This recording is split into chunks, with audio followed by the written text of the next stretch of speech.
നമുക്ക് പറ്റുന്ന അപകടമാണ്. കർത്താവ് എന്താ ഇവരെ ഒന്നും ചെയ്യാത്തത്? നമ്മുടെ പലരുടെയും സങ്കടമല്ല. ഇവനൊക്കെ ഈ കുരുത്തക്കടെല്ലാം കാണിച്ചിട്ടും ഇവനെന്താ ഒരു ശിക്ഷയും കിട്ടാത്തത്?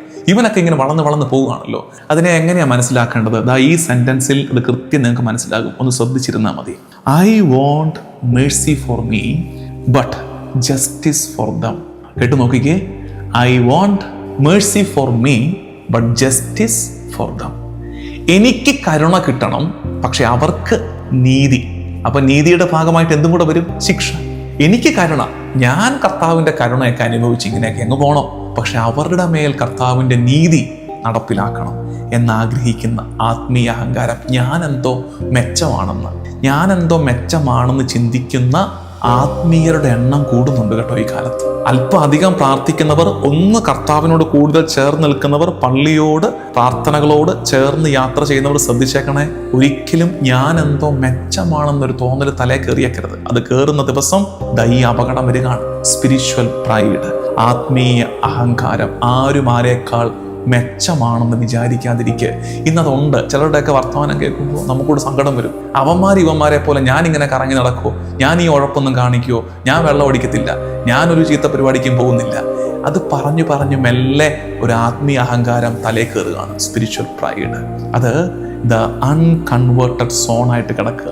ഇത്രയും പ്രാർത്ഥിച്ചിട്ടും, ഇത്രയും കൊന്തയെല്ലിയിട്ടും, ഇത്രയും ബൈബിൾ വാക്യങ്ങൾ കാണാപ്പാടം പഠിച്ചിട്ടും, ഇത്രയും മുട്ടുമ്മ നിന്നിട്ടും, ആ തഴമ്പെല്ലാം മുട്ട വന്നിട്ടും, ഇത്രയും കൈവിരിച്ച് പിടിച്ചിട്ടും എന്താ ആ മേഖല ശരിയാകാത്തത്?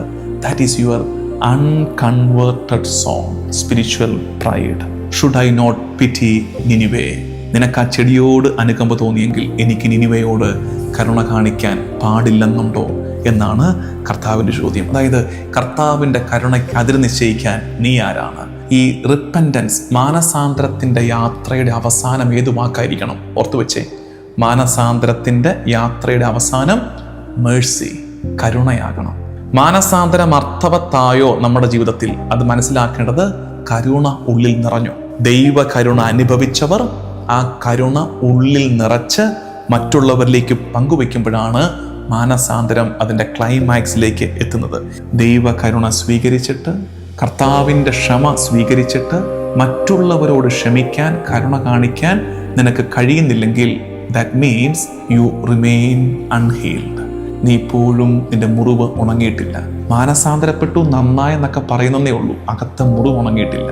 കരുണ സ്വീകരിച്ചവൻ കരുണ കൊടുക്കാൻ തുടങ്ങുമ്പോഴാണ് മാനസാന്തരം പൂർത്തിയാകുന്നത്. കർത്താവ് നിന്നോട് ക്ഷമിച്ചെങ്കിൽ നീ മറ്റുള്ളവരോടും ക്ഷമിക്കാൻ തുടങ്ങുക.